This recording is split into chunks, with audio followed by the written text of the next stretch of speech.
क्या आपकी कंपनी का डेटा सेफ है? अगर आपकी सिक्योरिटी लेयर्स में से अगर एक भी लेयर काम करना बंद कर दे तो क्या होगा? तो आज की इस वीडियो में हम कवर करने वाले हैं प्रिंसिपल ऑफ सिक्योरिटी। देखेंगे कैसे हर एक लेयर मिलके हमारे जितना भी डेटा है उसको सिक्योर करती है। तो नमस्कार, आदाब, सत श्री अकाल। मेरा नाम है जगदीप सिंह, आप देख रहे हो इनक्रिप्टिकल और आज है day 29 of our 100 days cyber security journey. और आज की वीडियो में हम कवर करने वाले हैं प्रिंसिपल ऑफ सिक्योरिटी। चाहे आप पेन टेस्टिंग सीख रहे हो, चाहे आप इन डेप्थ डिफेंस वगैरह सीख रहे हो, या आप बग बाउंटी पे काम कर रहे हो, तो इस वीडियो को स्किप मत करना, क्योंकि ये वीडियो एक फाउंडेशन है और in terms of cyber security जितनी भी डिफेंस इन डेप्थ वाली चीज़ें होती हैं। तो चलिए शुरू करते हैं आज का डे 29 और देखते हैं क्या होती हैं सारी की सारी चीज़ें। दोस्तों, ये है ट्राई हेकमी का वो रूम, नाम है जिसका प्रिंसिपल ऑफ सिक्योरिटी, जो कि हम आज की वीडियो में देखने वाले हैं और ये सारी की सारी चीज़ें कवर करने वाले हैं। तो सबसे पहले हम एक समझने की कोशिश करते हैं कि डिफेंस इन डेप्थ होता क्या है। ठीक है, डिफेंस इन डेप्थ की अगर बात की जाए तो बेसिकली साइबर सिक्योरिटी में मल्टीपल लेयर्स में हमारा डेटा सिक्योर करने के लिए मल्टीपल चीज़ें होती हैं। अगर उनमें से एक भी लेयर अगर सम हाउ फेल हो जाती है तो जो बाकी रिमेनिंग लेयर्स हैं वो उस लेयर की जगह डिफेंस के लिए आगे आती हैं और हमारा जितना भी डेटा है या जितना भी सर्वर्स वगैरह है उन सबको सिक्योर रखने की कोशिश करते हैं।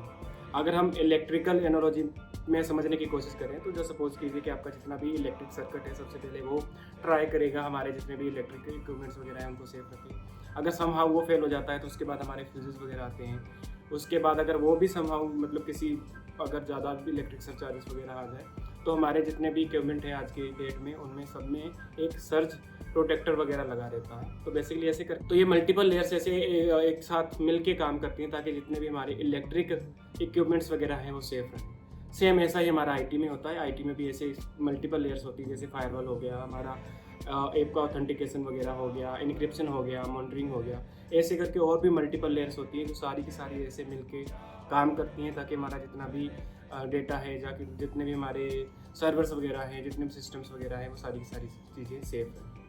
तो ऐसे करके कुछ हमारी ये मतलब डिफेंस इन डेप्थ काम करती है। इसके बाद अगर हम देखें हमारा सबसे मेन सबसे मतलब इम्पोर्टेंट फेज आता है जिसको हम बोलते हैं CIA ट्रायड। इन शॉर्ट में अगर मैं ये एक्सप्लेन करने से पहले बता देता हूँ कि CIA ट्रायड ही है जिसकी वजह से जिसके लिए साइबर सिक्योरिटी एग्जिस्ट करती है। साइबर सिक्योरिटी का मेन रोल, मेन एजेंडा यही है कि CIA ट्रायड की जो भी मतलब इसके पीछे के प्रिंसिपल्स हैं, जो कि इसके पीछे की स्टोरी है, उन सबको वो कवर करे, उन सबको सिक्योर रखने की कोशिश करे। तो CIA ट्रायड की अगर बात की जाए तो बेसिकली एक सिक्योरिटी मॉडल है जो कि हमारा जितने भी सिक्योरिटी पॉलिसीज़ वगैरह होती हैं उनको ध्यान में रख के बनाया गया है कि कैसे काम करेंगे, कैसे काम क्या इनमें रोल्स वगैरह रहने वाले हैं, एक्सेट्रा एक्सेट्रा। इसका सबसे पहले यूज़ अगर देखा जाए तो 1998 का माना जाता है, समय अराउंड 27 ईयर्स पुराना है। ठीक है, इसके अंदर बेसिकली 3 चीज़ें होती हैं CIA ट्रायड की अगर बात की जाए तो। सबसे पहले आता है हमारा कॉन्फिडेंशियलिटी, सेकंड नंबर पे आता है इंटीग्रिटी और थर्ड पे आता है वेलबिंग। ये तीनों चीज़ें मिलके ही हमारे ये वाला प्रिंसिपल है, इसको ही हम CIA ट्रायड बोलते हैं, जो कि बेसिकली तीनों मिलके, जैसे कि अगर आप इस पिक्चर में भी देखें तो ये क्या कर रहे हैं, डेटा को प्रोटेक्ट करने की कोशिश कर रहे हैं। तो CIA का काम यही है जितना भी हमारा डेटा है साइबर सिक्योरिटी से रिलेटेड जितने भी टर्म्स वगैरह उसको सिक्योर करना। ठीक है, सबसे पहले आता है हमारा कॉन्फिडेंशियल। कॉन्फिडेंशियलिटी की बात की जाए अगर सिंपल में, इसका मतलब यही है कि सिर्फ ऑथराइज्ड जो लोग हैं उन्हीं को एक्सेस हो कोई भी डेटा वगैरह पढ़ने का। एक एग्जांपल जैसे HR है तो उसको HR अगर किसी कंपनी की है, उसकी HR की जितनी भी फाइल्स वगैरह है उसका एक्सेस केवल और केवल उसकी HR टीम को होना चाहिए। जैसे कि मतलब चाहे एक्सेस कंट्रोल हो गया, चाहे इंक्रिप्शन वगैरह भी हो गया, चाहे और भी चीज़ें हो गई, ये सारी की सारी चीज़ें आती हैं उसके अंदर। तो कॉन्फिडेंशियलिटी की बात की जाए तो सिंपल टर्म में यही है कि जिसका एक्सेस जिसको होना चाहिए उसी के पास होना चाहिए। तो ऐसे करके ये सारी की सारी चीज़ें होती हैं। इसमें भी इन्होंने वही बताने की कोशिश की है। सेकंड नंबर पे आता है हमारा इंटीग्रिटी। अब इंटीग्रिटी क्या करता है, CIA ट्रायड का ये सबसे मतलब सेकंड नंबर का एलिमेंट है। तो इसमें मेन अगर शॉर्ट में बताने की कोशिश करूँ तो ये चीज़ें इंश्योर करता है कि जितना भी आपका डेटा है वो अनचेंज हो, जब तक बेसिकली एक ऑथराइज पर्सन उसको चेंज करने की कोशिश नहीं करे। तो जैसे सपोज कि अगर मेरा कोई भी फाइल्स वगैरह है और अगर केवल मेरे पास उसका एक्सेस है तो कोई भी ऐसे आके आंडू पांडू उसको चेंज ना कर पाए, उसके डेटा में कुछ चेंजेस वगैरह ना कर पाए। जैसे सपोज कीजिए कल कोई एक प्रबल नाम का कोई भी लड़का आता है और उसका जो भी मेरी फाइल्स वगैरह है उसमें डेटा में चेंज वगैरह कर देता है बिना मेरी अथॉरिटी के, तो उस कंडीशन में हम देखेंगे कि उस फाइल की या उस कंडीशन में हमारी इंटीग्रिटी टूटी है। ठीक है, थर्ड नंबर पे आता है हमारी अवेलेबिलिटी। अवेलेबिलिटी का मतलब ये होता है कि अवेलेबिलिटी मतलब सिंपल जैसे है कि अवेलेबल होना किसी चीज़ का। जैसे सपोज कीजिए कि जब मुझे डेटा चाहिए, जैसे मैंने एक एग्जांपल के लिए लेके चलता हूँ कि मैंने अपना रिज्यूमे कहीं पे अपलोड किया हुआ है, कहीं सिक्योर किया हुआ है, तो उसकी अवेलेबिलिटी का मतलब ये होगा कि जब भी मैं उसको एक्सेस करने की कोशिश कर रहा हूँ, वो वाला ही फाइल्स तब अवेलेबल होना चाहिए। ये है अवेलेबिलिटी का मतलब। तो जैसे एक एग्जांपल के लिए लेके चले हम, जैसे कोई ई कॉमर्स वेबसाइट वगैरह है, जैसे एक एग्जांपल नाइकी, प्यूमा या कोई भी हो सकती है, और जब मुझे मान लीजिए कि मैं वहाँ पे कुछ परचेस करने की कोशिश करता हूँ, तो या जैसे सेल के दौरान अगर जैसे माने कि वहाँ पे मिलियंस ऑफ एक साथ पे वो हो जाती है रिक्वेस्ट वगैरह, तो उस कंडीशन में वो कैसे मैनेज होती है, कैसे वो उसका जितना भी मतलब इंफ्रास्ट्रक्चर है वो कैसे मैनेज करते हैं, वो सारी की सारी चीज़ें अवेलेबिलिटी के अंदर आती हैं। तो ये है अगर CIA की बात की जाए, मतलब CIA ट्रायड एक साइकिल है, तो मतलब साइकिल मतलब not a particular cycle but एक एज अ सर्किल बोल के चलेंगे। अगर इनमें से एक भी मिसिंग होता है तो हमारा जितना भी सिस्टम है, जो भी हमारा डेटा है, वो रिस्क में होगा। तो जितनी भी हम सिक्योरिटी पॉलिसीज़ वगैरह बनाते हैं सिक्योरिटी से रिलेटेड, उस वक्त हमारी वो पॉलिसी कितनी अच्छी बनी है या उसमें कितने इम्प्रूवमेंट हो सकते हैं या वो कैसे काम कर रही है, ये सारी की सारी चीज़ें हम CIA को ध्यान में रखते हुए उस चीज़ को हम जज कर सकते हैं कि ये सही चल रही है कि नहीं चल रही है। अगर नहीं चल रही है तो कहाँ का इम्प्रूवमेंट की जरूरत है। तो जैसा कि मैंने पहले भी बताया था, CIA बहुत ज़रूरी है। आपको भी ये समझना बहुत ज़्यादा ज़रूरी है कि CIA क्या होता है, कैसे काम करता है। ठीक है, यहाँ पे इन्होंने कुछ क्वेश्चन भी दिए हुए थे, अगर हम चाहे तो भी देख सकते हैं कि what element of CIA tried ensure कि डेटा ऑल्टर्ड ना हो किसी भी अनऑथराइज पर्सन के पास। तो इसका आंसर आता है इंटीग्रिटी। ठीक है, what element of CIA tried ensure that data is available. सबसे लास्ट में जो हमने डिस्कस किया था अवेलेबिलिटी। अवेलेबिलिटी का ही ये काम है कि जो भी डेटा है हमें जब चाहिए वो तब अवेलेबल हो। सबसे लास्ट में आता है what element of the CIA tried ensure कि वो डेटा उसी एक्सेस मतलब उसी बंदे के द्वारा एक्सेस किया जाए जिसके पास उसकी अथॉरिटी है। तो ये आता है हमारा कॉन्फिडेंस। तो ऐसे करके ये सारी चीज़ें काम करती है। उसके बाद फिर हमारा जो नेक्स्ट आता है वो आता है हमारा प्रिविलेजेस, प्रिंसिपल्स ऑफ प्रिविलेजेस। अब इसमें क्या होता है कि इसमें दो चीज़ें से मिलकर बना हुआ है। सबसे पहले पे आता है PIM और दूसरे नंबर पे आता है PM। ठीक है, अब होता क्या है पहले वो देख लेते हैं। PIM का मतलब होता है privilege identity management. Second number पे आता है हमारा प्रिविलेज एक्सेस मैनेजमेंट। ठीक है, जिसको हम PAM भी बोल देते हैं शॉर्ट में। अब इसके प्रिंसिपल की बात की जाए तो इसकी प्रिंसिपल होती है लीस्ट प्रिविलेज की। लीस्ट प्रिविलेज मतलब कि यूजर को सिर्फ उतना ही एक्सेस दो जितना उसके काम का। एक एग्जांपल के लिए अगर हम लेके चलें कि सपोज कीजिए कि किसी कंपनी की HR टीम है, और अगर हमने उसकी कंपनी की HR टीम को अगर हमने केवल HR रिलेटेड जितना भी डेटा है अगर उसका हमने एक्सेस दिया हुआ है, मतलब हमने उस वक्त लीस्ट प्रिविलेज का प्रिंसिपल फॉलो किया हुआ है। पर अगर जब सपोज कीजिए कि हमने HR टीम ही है, उसको हमने प्रोडक्शन का भी किसी डेटा का या प्रोडक्शन के किसी सर्वर का हम उसको एक्सेस दे देते हैं, तो वहाँ पर हम HR टीम को जो उसको एक्सेस होना चाहिए उसके काम के हिसाब से उससे हम कहीं ज़्यादा उसको एक्सेस दे रहे हैं। तो उस कंडीशन में हम जो लीस्ट प्रिविलेज वाला जो हमारा प्रिंसिपल है वो हम ब्रेक करने की कोशिश कर रहे हैं, वो ब्रेक हो चुका है। इससे होता क्या है, इससे रिस्क क्या है कि जस्ट सपोज कीजिए कि समहाउ HR का कोई भी सिस्टम कैसे भी करके कॉम्प्रोमाइज़ हो जाता है, तो उस कंडीशन में उसको ना जाने मतलब ना चाहते हुए भी केवल ऐसा नहीं होगा कि केवल फाइल्स वगैरह जो भी HR रिलेटेड है वो मिलेंगी, बल्कि उसको प्रोडक्शन का भी डेटा, जो भी प्रोडक्शन के डेटा का हमने उसको एक्सेस दे रखा है डायरेक्टली वो एक्सेस भी जो भी हमारा अटैकर होगा उसके पास पहुंचेगा। तो हमें ये सारी की सारी चीज़ें ध्यान में रखते हुए मतलब ये सारी चीज़ें ध्यान में रखते हुए ही मतलब किसी को एक्सेस वगैरह देना है कि वो किस लेवल का उसके पास एक्सेस होना चाहिए और कितना लीस्ट प्रिविलेज वगैरह हम देके ही उसको ये सारी चीज़ें काम करते हैं। या एक और एग्जांपल हो सकता है जैसे मान लीजिए कोई हमारा जूनियर डेवलपर है या कोई हमारा इंटर्न है और हमने उसको प्रोडक्शन DB का रीड ओनली एक्सेस का दे दिया या जो भी दे दिया, तो ये सारी की सारी चीज़ें हम लेके चल सकते हैं। ठीक है, तो यही सारी चीज़ें होती हैं। अब ये प्रिविलेज आइडेंटिटी मैनेजमेंट होता है कि किसी यूज़र को क्या एक्सेस दिया जाए, और प्रिविलेज एक्सेस मैनेजमेंट होता है कि उस यूज़र की जो भी एक्सेस वगैरह है उसको मैनेज करना। ये सारी की सारी चीज़ें आती हैं। ये शॉर्ट फॉर्म में क्या होता है, कैसे क्या काम करती है, वो सारी चीज़ें आती हैं। इसके बाद नेक्स्ट हमारा आता है सिक्योरिटी मॉडल्स। सिक्योरिटी मॉडल्स में बेसिकली क्या होता है, जैसे हमने भी पढ़ा था लिस्ट मॉडल वाला जो भी होता है, उसी को हम थोड़ा और एक्सपेंड करके पढ़ने की कोशिश कर रहे हैं कि कैसे क्या होती है। तो जो भी हमारा लिस्ट प्रिविलेज वाला जो एक्सेस होता है उसके लिए कुछ अलग अलग मल्टीपल सिक्योरिटी मॉडल्स बनाए गए हैं, जैसे कि हो गया हमारा वेला पेडुला हो गया, वीवा हो गया, और भी बहुत होते हैं, पर हम इस वाले वीडियो में इन दोनों को कवर करने वाले हैं। तो क्या होते हैं वो, कैसे काम करते हैं, क्या करके समझने की कोशिश करते हैं। तो सबसे पहले हमारा आता है वेला पेडुला मॉडल। ठीक है, बढ़िया है। बेला पडुला बेसिकली मेनली एक कॉन्फिडेंस, हाँ ये बेला पडुला और हमारा बीबा, ये दोनों अलग अलग चीज़ों पे स्टैंड करते हैं, दोनों अलग अलग चीज़ों के लिए। बेला पडुला हमारा है कॉन्फिडेंशियलिटी के लिए, और अगर हम बीबा की बात की जाए तो बीबा हमारा है इंटीग्रिटी के लिए। तो हमें कौन सा कहाँ पे इम्प्लीमेंट करना है, कैसे क्या करना है, वो हमारे यूजेस पे, हमारी डेटा हमने या हायरार्की वगैरह क्या बना रखी है, उन सब पे डिपेंड करता है। तो पहले हम दोनों को देख लेते हैं, उसके बाद हम जज करेंगे कि हमें कौन सा किस कंडीशन में कहाँ यूज़ करना है। तो जैसे सबसे पहले आता है हमारा बेला पडुला मॉडल। ठीक है, बेला पडुला का सिंपल सा रूल है कि no read up no write down.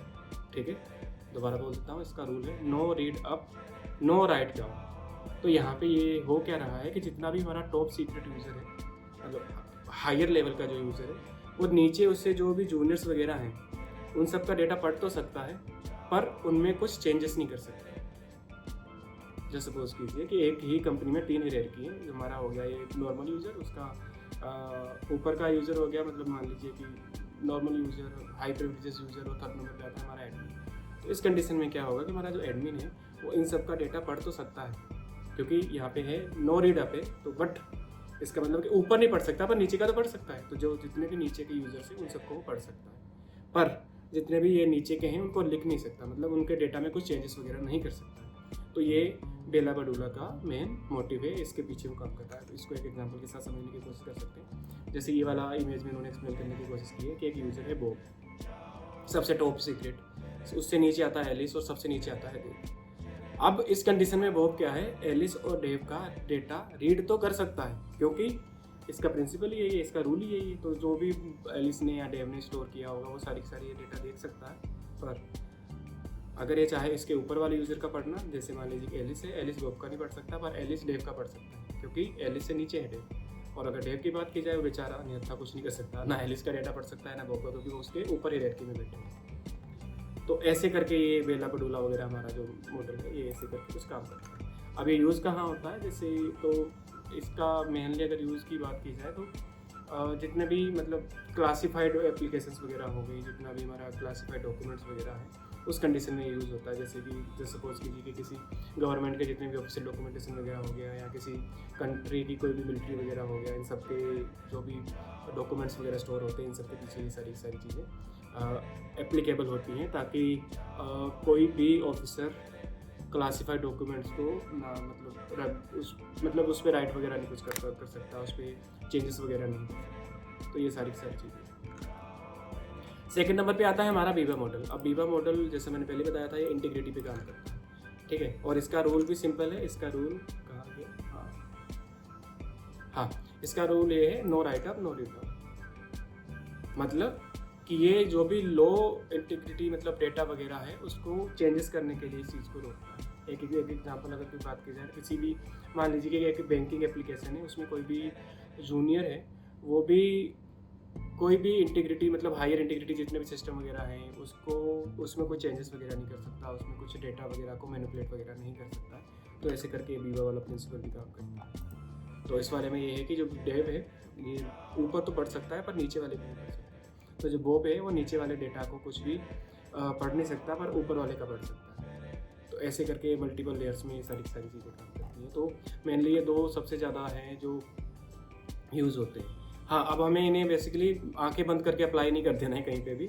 हमें अपना जो भी बिजनेस वगैरह हो गया उसकी रिक्वायरमेंट क्या है, उसकी क्या नीड है, नीड ऑफ द आवर के हिसाब से हमें ये सारी की सारी चीज़ें ध्यान में रखते हुए करना है। जैसे बेला पडुला सीक्रेसी के लिए माना जाता है, और हमारा जो बीबा है वो इंटीग्रिटी वगैरह हो गया, कितनी भी सेंसिटिव डेटा वगैरह हो गया उसके लिए यूज़ होता है। तो हमें अकॉर्डिंगली हमारे बिजनेस की जो नीड है उसके हिसाब से हमें ये सारी की सारी चीज़ें यूज़ करनी है। नेक्स्ट हमारा आता है threat modelling and incident report. ठीक है, अब थ्रेट मॉडलिंग की बात की जाए, थ्रेट मॉडलिंग एक प्रोसेस है। जैसे सपोज कीजिए कि अगर आपके पास कोई अटैक होता है या कोई भी XYZ अटैकर कुछ गेन करने की कोशिश करता है, तो उस कंडीशन में आप उसको रिव्यू करेंगे, इम्प्रूव करेंगे और टेस्ट करेंगे उस सिक्योरिटी प्रोटोकॉल्स को जो भी आपकी ऑर्गेनाइजेशन में पहले से एप्लीकेबल है, चाहे किसी भी सर्विस पे हो गया, किसी भी इंफ्रास्ट्रक्चर वगैरह पे हो गया। तो ये सारी की सारी चीज़ें काम करती है। अब थ्रेट मॉडलिंग की जो प्रोसेस है वो रिस्क असेसमेंट की जो पॉलिसी है उसी से सिमिलर होती है। अब इसमें भी क्या होता है, सबसे पहले हमारा 4 स्टेजेस में होता है, प्रिपरेशन, आइडेंटिफिकेशन, मिटिगेशन और रिव्यू। सबसे पहले हम प्रिपेयर करेंगे कि जो भी हम अटैकर आया है हमको उसको क्या कर सकते हैं, कैसे क्या कर सकते हैं। हमें अगर अटैक हुआ उसके बाद आइडेंटिफाई करेंगे कि अगर हमारे पास अटैक हुआ है तो कैसे हुआ, कौन सी वो कमियां थे जिसके थ्रू हमारा कोई भी अटैकर या कोई भी हैकर वगैरह हमारे सिस्टम के अंदर घुसने की कोशिश की थी, या मतलब कैसे वो मेनली हमारे सर्वर के अंदर आ चुका। उसके बाद हमारा आता है मिटिगेशन। एक बार हमने आइडेंटिफाई कर लिया कि भाई सपोज कीजिए मेरा वेब एप्लीकेशन है, उसका एक पोर्ट था, मान लीजिए जैसे सपोज 1 2 3 जो हमने ओपन छोड़ दिया था बाई मिस्टेक। तो हमने ये मतलब उसको आइडेंटिफाई कर लिया कि यही वो ओपन सोर्स या ओपन पोर्ट है जिसके थ्रू वो आया था। फिर हम उसको मिटिगेट करेंगे, उसको बंद करेंगे, या अगर इन केस हमारे लिए अगर वो इम्पोर्टेंट है पोर्ट हम कहीं यूज़ कर रहे हैं तो इस हिसाब से उसके जो भी रूल्स वगैरह हैं उनमें थोड़े चेंजेस वगैरह करेंगे ताकि कोई भी ऐसे आँख बंद करके ना आ जाए। उसके बाद रिव्यू करेंगे। सबसे लास्ट वाला स्टेज आता है कि हमने ये सारी चीज़ें कर ली, तो मतलब ये सही तो है, ऐसा तो नहीं है ना कि इसकी वजह से कहीं और कोई भी बैकडोर खुल रहा हो या फिर ये काम कर रही है कि नहीं कर रही है। ये सारी चीज़ें ऐसे प्रोसेस होती हैं अगर कोई भी हमारा थ्रेट मॉडलिंग प्रोसेस की बात की जाए। ठीक है, अब इस प्रिंसिपल की अगर बात की जाए तो इस प्रिंसिपल में हमारा एक फ्रेमवर्क भी है, सबसे ज़्यादा यूज़ होता है, जिसको बोलते हैं स्ट्राइप। ठीक है, जिसकी फुल फॉर्म होती है spoofing identity, tampering with data. R होता है रेपुडिएशन थ्रेट के लिए, आई होता है इन्फॉर्मेशन सेफ डिस्क्लोजर के लिए, डी होता है डिनायल ऑफ सर्विस के लिए, और ई लास्ट में आता है हमारा एलिवेशन ऑफ प्रिविलेज। अब अगर हम बात की जाए इसके कुछ प्रिंसिपल्स जो भी इसके हैं स्ट्राइप के, इसके 6 मेन प्रिंसिपल्स हैं जो कि बेसिकली मैंने बताया भी था। सबसे पहले आता है हमारा स्पूफिंग बेसिकली जितनी भी फेक आइडेंटिटी होगी जैसे उसको डिनाइल करने की कोशिश करता है। अब इसको मिटिगेट अगर हम देखें कि हम इसको मिटिगेट कैसे कर सकते हैं, तो मिटिगेट के लिए हम MFA वगैरह का इम्प्लीमेंटेशन कर सकते हैं, स्ट्रॉन्ग ऑथेंटिकेशन वगैरह का इम्प्लीमेंटेशन कर सकते हैं। तो इसमें क्या होता है कि जैसे सपोज कीजिए कि एक अटैकर है, उसको समहाउ हमारी API की कहीं से मिल जाती है, तो वो उस API की के थ्रू हमारी जितनी भी सर्विस वगैरह है उसको इम्पर्सनेट करने की कोशिश करता है। तो उस कंडीशन में हमारी स्पूफिंग वाली ये चीज़ आती है। सेकंड नंबर पे आता है हमारा टेम्परिंग। तो टेम्परिंग वगैरह में क्या होता है कि जितना भी हमारा डेटा है उसको मॉडिफाई करने की कोशिश की जाती है। अब इसकी मिटिगेशन की अगर बात की जाए तो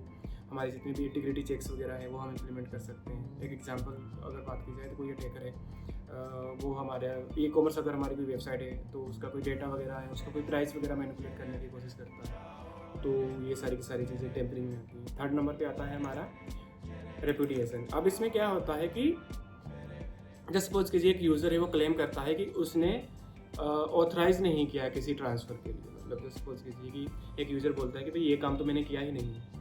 ठीक है, तो उस वाले कंडीशन में हम क्या कर सकते हैं, जितने भी लॉग्स वगैरह हैं इन सबको यूज़ करके हम ये सारी की सारी चीज़ें देख सकते हैं, उसका सिग्नेचर वगैरह मैच करके कि क्या यूज़र ने ये काम किया है कि नहीं किया। ठीक है, सबसे उसके बाद अब हमारा आता है इन्फॉर्मेशन डिस्क्लोजर। इन्फॉर्मेशन डिस्क्लोजर में क्या होता है कि जैसे सपोज कीजिए कि हमारी S3 बकेट है, कोई हमने कोई इमेजेस वगैरह के लिए या डेटा स्टोरेज वगैरह के लिए किया है, वो समहाउ मिस्टेकली बाय मिस्टेक हमारे से या मतलब जैसे भी करके वो पब्लिक हो जाती है।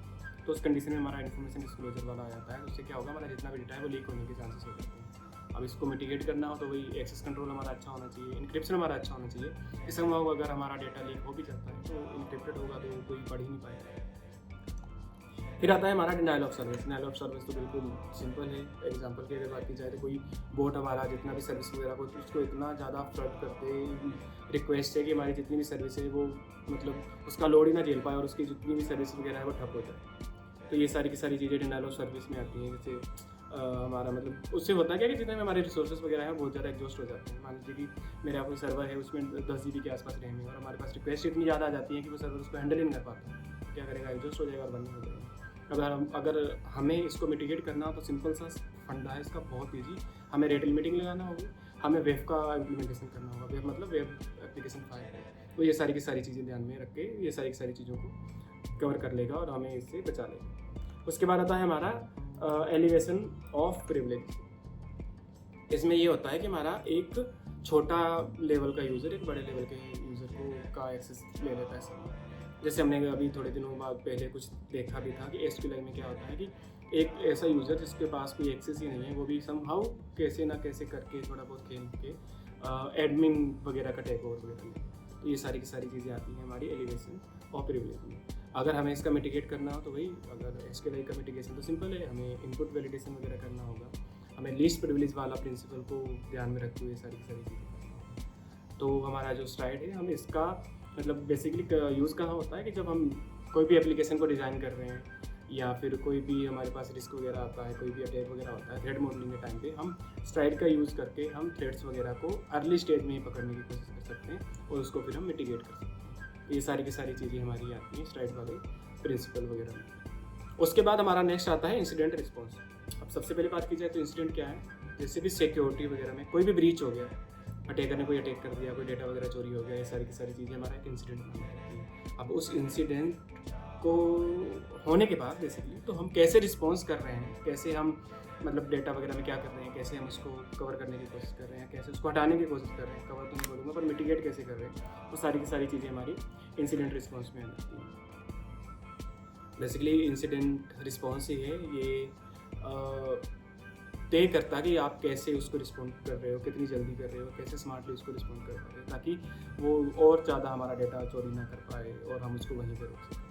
अब अगर बात की जाए इंसिडेंट्स की, तो इंसिडेंट को बेसिकली हम कैसे क्लासिफाइड कर सकते हैं कि हम बेसिकली उसकी रेटिंग वगैरह दे सकते हैं कि क्या उसकी अर्जेंसी है, क्या उसने इम्पैक्ट किया है, ये सारी की सारी वो डेटा फ्लो है जिसके अकॉर्डिंगली हम ये सारी की सारी चीज़ें देख सकते हैं। अगर किसी की अर्जेंसी हाई है और अगर उसका मतलब इम्पैक्ट भी हाई है तो हम उसको सबसे पहले करेंगे। अगर उसकी किसी की अर्जेंसी लो है और उसका इम्पैक्ट भी कम है तो वो कंपैरेटिवली हम उसको बाद में देखेंगे।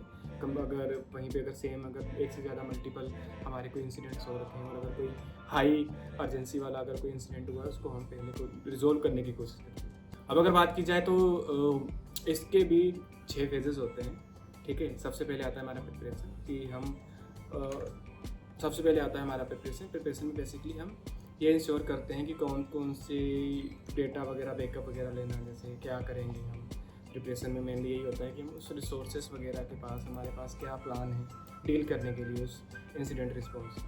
सेकंड नंबर पे आता है हमारा आइडेंटिफिकेशन में आता है कि क्या ये थ्रेड पहले भी कहीं आइडेंटिफाई हुआ है कि नहीं हुआ है।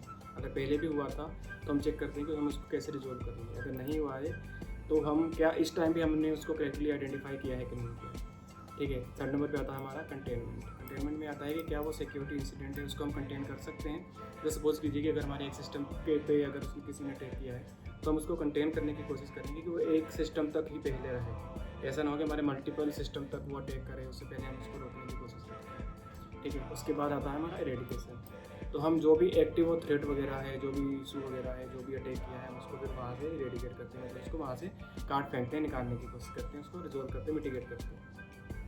फिर आता है हमारा रिकवरी वाला फेस, जहाँ पे हमने उस जो भी इम्पैक्ट वगैरह हुआ था, जो भी हम अटैक वगैरह हुआ था, उससे जिस सिस्टम पे क्या क्या मतलब नुकसान हुआ है, कैसे कैसे डेटा ब्रीच हुआ है, क्या क्या हुआ है, वो सारी की सारी चीज़ें हम रिकवरी वाले फेस में करते हैं। सबको मतलब पहले से उसका यूजुअल ऑपरेशन में लाने की कोशिश करते हैं कि कहाँ कहाँ पे ये सारी चीज़ें हुई, इनको कैसे हम फिक्स कर सकते हैं। सबसे लास्ट वाला आता है लेसन लर्न कि हमने इस वाले अटैक से क्या सीखा, कि हमारी क्या कमियाँ थी और किस गलती की वजह से हमारे पे ये अटैक हुआ। ये सारी की सारी चीज़ें हमारे लेसन लर्न वाले में आती है और हम आगे उसको कैसे अवॉइड कर सकते हैं कि कभी भी अटैक हमारे पास दोबारा ना आए।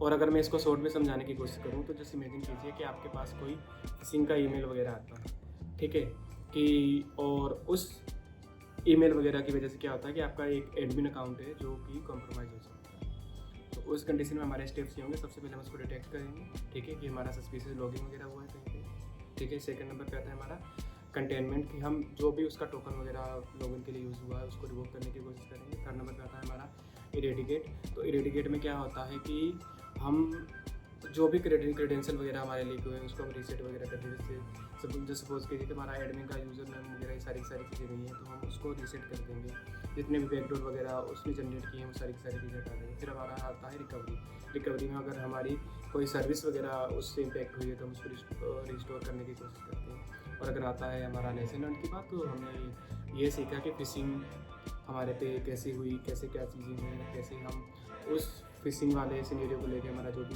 स्टाफ है, जो भी हमारे एम्प्लॉयज़ वगैरह हैं, उनको हम कैसे समझा सकते हैं, कैसे मतलब कि क्या हमने लेसन सीखा इससे। तो ये सारी की सारी चीज़ें से कुछ काम करते हैं। तो दोस्तों ये था हमारा डे 29 जिसमें हमने समझने की कोशिश की कि साइबर सिक्योरिटी के कौन कौन से प्रिंसिपल होते हैं, सिक्योरिटी के कौन कौन से प्रिंसिपल होते हैं, जैसे स्ट्राइड हो गया और लीस्ट प्रिविलेजेस वगैरह क्या होता है, CIA ट्राइड क्या होता है, कैसे ये काम करता है। तो ये सारी की सारी चीज़ें देखी। और अगर आपको ये वीडियो अच्छा लगा तो इस वीडियो को लाइक कीजिए, शेयर कीजिए अपने दोस्तों के साथ और सब्सक्राइब करना मत भूलना। तो मिलते हैं डे 30 में कल एक नए टॉपिक के साथ, एक नए वीडियो के साथ। तब तक के लिए अपना ध्यान रखिए। सत श्री अकाल।